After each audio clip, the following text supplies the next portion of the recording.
कौसर, यह जख्म भरने के लिए नहीं है। उस वक्त तक इन जख्मों से खून टपकता रहेगा जब तक गजनवी अपना किया हुआ वादा पूरा करके सोमनाथ के हीरे जवाहरात लाकर तुम्हारे कदमों में नहीं डाल देता। देखते हैं हमारे ये ख्वाब कब तक पूरे होते हैं।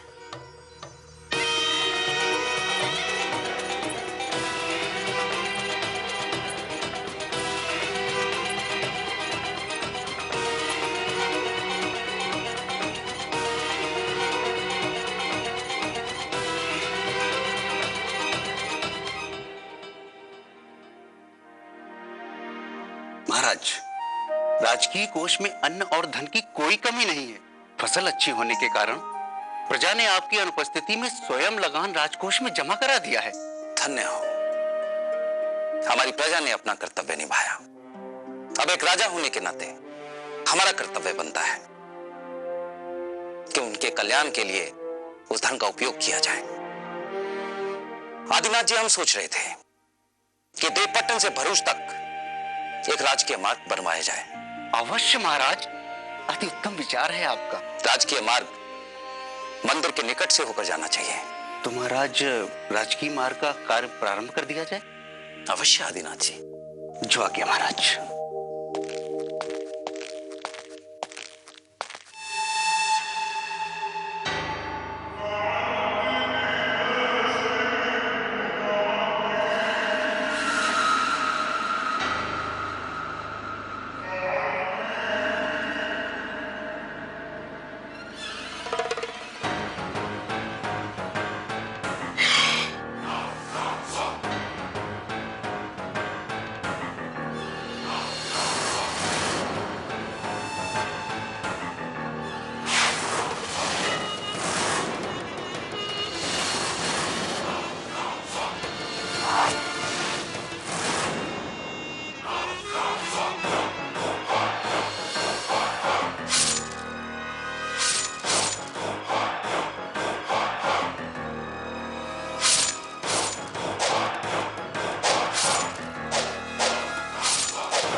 सुल्तान,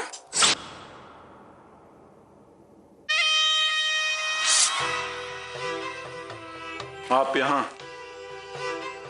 और वो भी बिना सजे सवरे।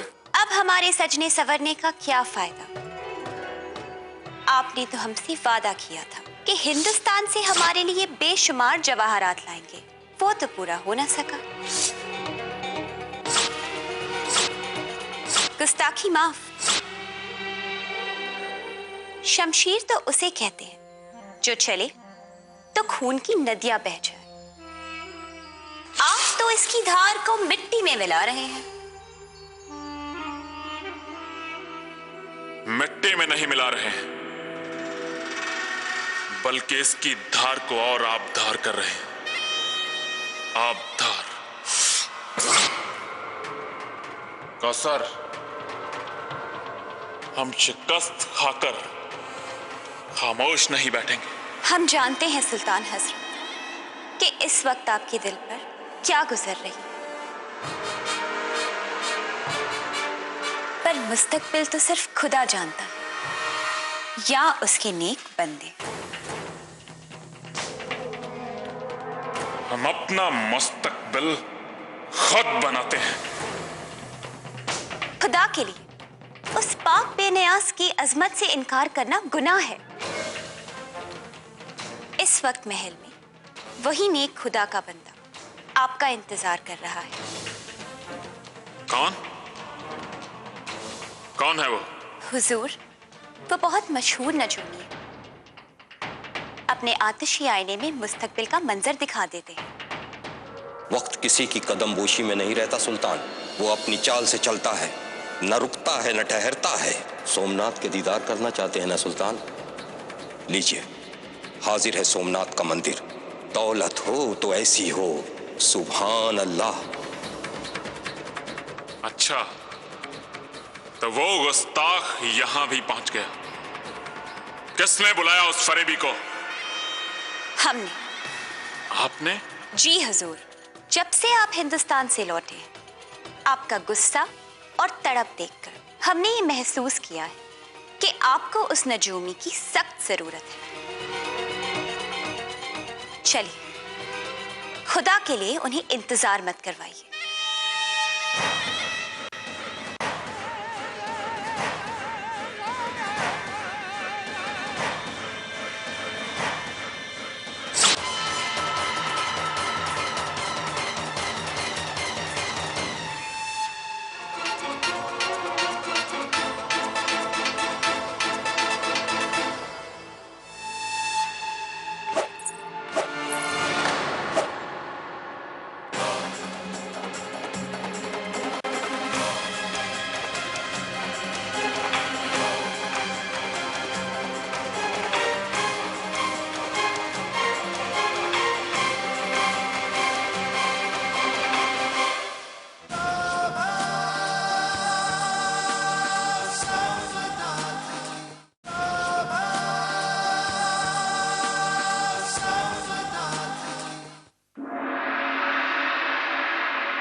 जब हृदय में मातृत्व का वात्सल्य कूट कूट कर भरा हो तो यशोदा भी देवकी से बड़ी लगने लगती है।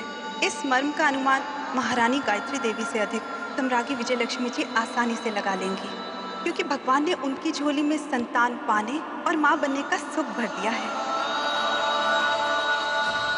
क्षमा कीजिए महारानी, इस आरती में संतानहीन स्त्रियां सम्मिलित नहीं हो सकती। परंतु हर वर्ष हम इस आरती में सम्मिलित अवश्य होती थी, क्योंकि हम सब इस आशा में थे कि आज नहीं तो कल आप माँ बनेंगी। परंतु साधु महाराज के कहे गए शब्द अक्षरशः सत्य हैं। अब तो तुम्हारे जैसी स्त्री इस धरती के लिए बोझ है। अब शकुन हो तुम भरूच के लिए। मेरी शापित छाया इस राजमहल पर पड़ती रहेगी। इस राज्य का कल्याण नहीं होगा। अरे जो स्त्री अपने पति का वंश चलाने के लिए उसे एक पुत्र नहीं दे सकती, इस राज्य को उसका उत्तराधिकारी नहीं दे सकती, वो महारानी कैसे हो सकती है? जाते जाते एक चेतावनी देकर जा रहा हूं भरूच नरेश। ये तुम्हारी गायत्री महारानी के रूप में एक डायन है। खा जाएगी तेरे राज्य को।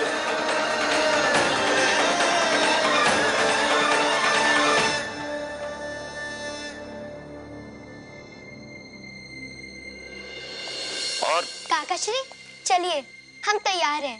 जाओ यहाँ से। हमने कहा इसी समय जाओ यहाँ से। परंतु काकाश्री। आदेश का पालन हो। जी।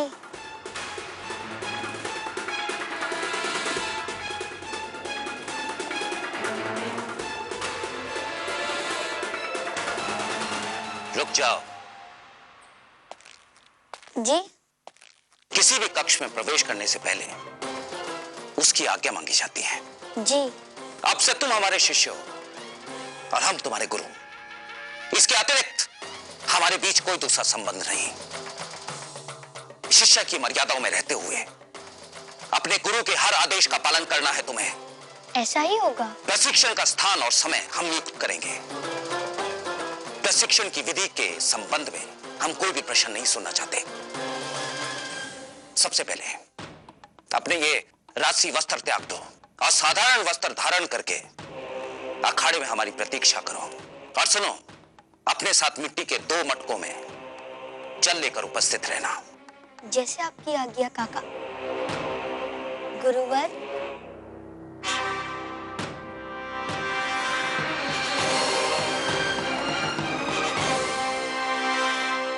इस मटके के जल की एक भी बूंद भूमि पर नहीं गिरनी चाहिए।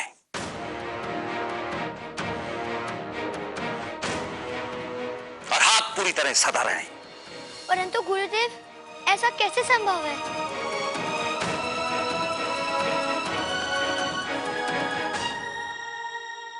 जैसी आपकी आज्ञा।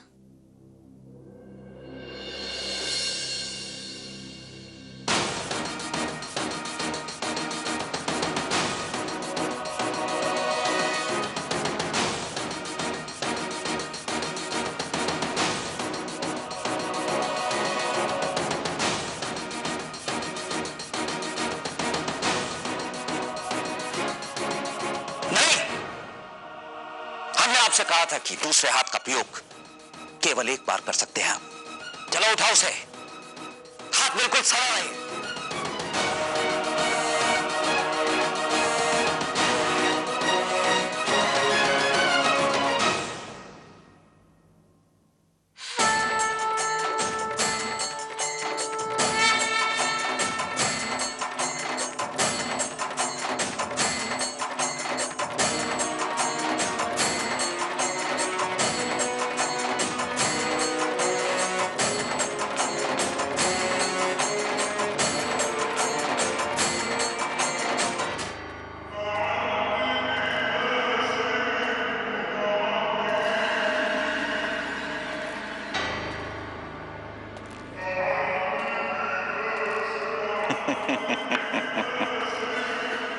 अच्छा, तो आप यहां भी तशरीफ ले आए। कहिए, अब कौन सी लंतरानी हाँकने आए हैं? हुजूर, इस हकीर दरवेश ने न पहले आपके सामने गलत बयानी की थी, न इस वक्त कर रहा है। ये करिश्माती आईना जो दिखाता है, वही दिखाने आया हूं। झूठ बोलता है तुम्हारा ये करिश्माती आईना। याद है, तुमने हमें दिखाया था कि सोमनाथ मंदिर लूटने का हमारा रास्ता एक छोटी सी लड़की रोकेगी।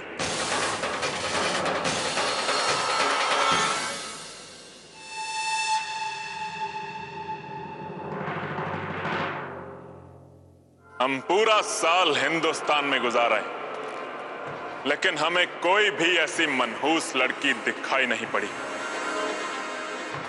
कौसर, हम सिर्फ तुम्हारा दिल रखने के लिए इस नजूमी को मिलने चले आए। अब हो गई तुम्हारे दिल को तसल्ली? हुजूर, आप जलालुद्दीन, इन्हें हमारे महल में आने की इजाजत दे दो और फौरन गजनी की सरहद से बाहर छोड़ा। जो हुक्म सुल्तान।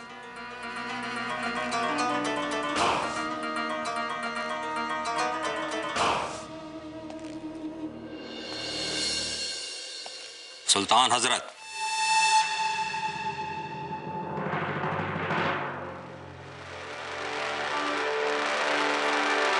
हमारे इस तिलिस्माती आईने ने आपको हर मंजर सच दिखाया था।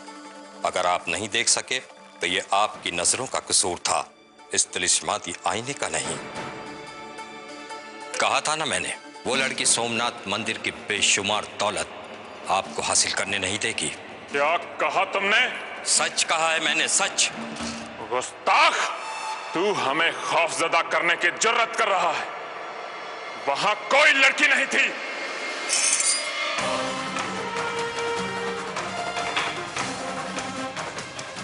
सुल्तान, हमारा कत्ल करने से पहले एक बार सच्चाई अपनी आंखों से देख लीजिए। जिन आवाजों को आप किसी अजीम लश्कर के कदमों की धमक समझ रहे थे, वो उसी लड़की का करिश्मा था। कोई लश्कर नहीं था।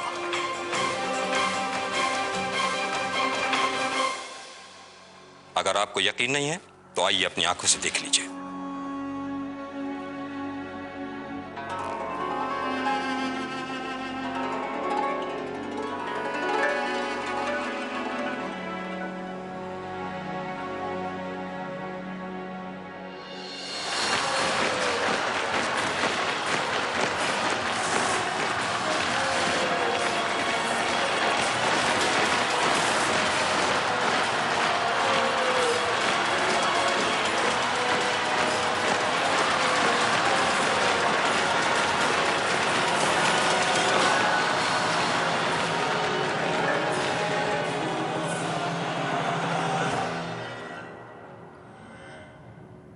अगर वाकई ये लड़की हमारी शिकस्त की जिम्मेदार है,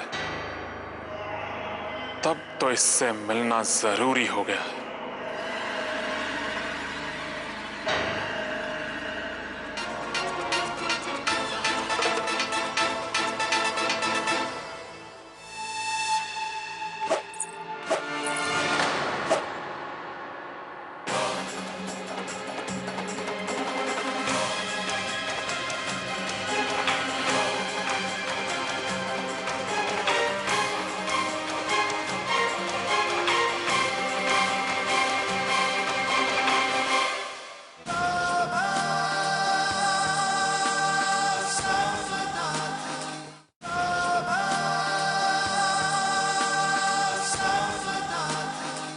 अगर वाकई ये लड़की हमारी शिकस्त की जिम्मेदार है,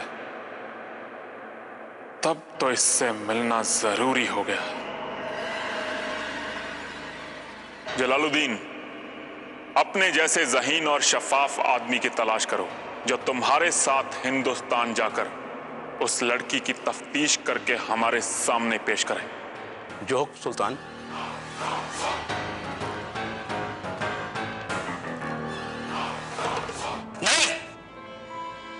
आपसे कहा था कि दूसरे हाथ का प्रयोग केवल एक बार कर सकते हैं आप। चलो उठाओ उसे, हाथ बिल्कुल सड़ा रहे।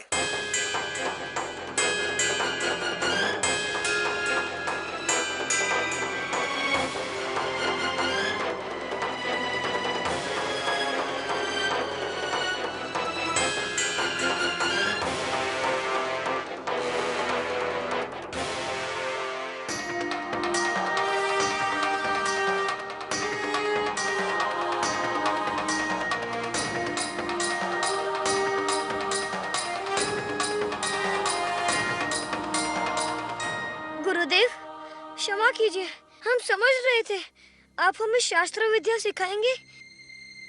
रणभूमि में तलवार चलाने से पहले उसे साध कर वार करना इतना आसान नहीं।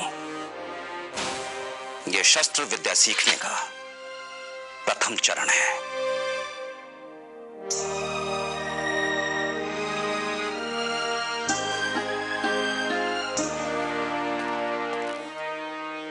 ये लो, हमें ऐसा अभ्यास करके दिखाओ जैसे तुम्हारे सामने कोई अदृश्य शत्रु तुम पर वार कर रहा हो। शुरू हो जाओ। करो वार। अब कहते हैं करो वार। परंतु गुरुदेव, आपने तो मेरा हाथ पकड़ रखा है। परंतु दूसरा तो खाली है। हम समझ गए।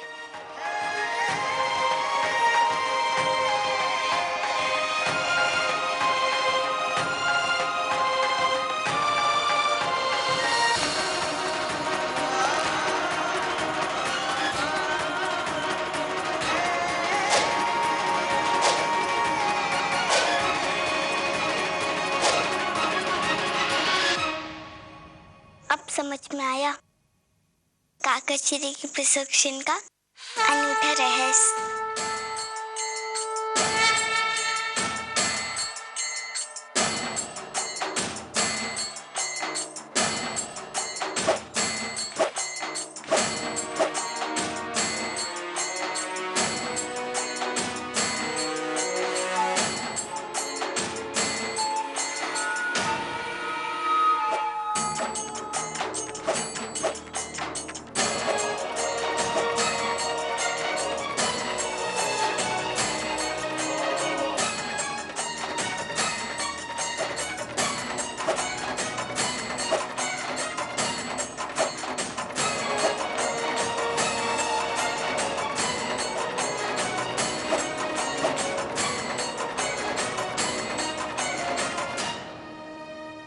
अच्छा, तो शोभा राजकुमार भीमदेव को दिए जा रहे प्रशिक्षण को सीख रही है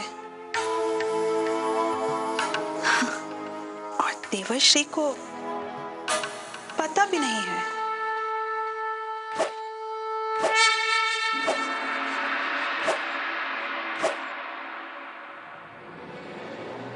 वाह, एकलव्य।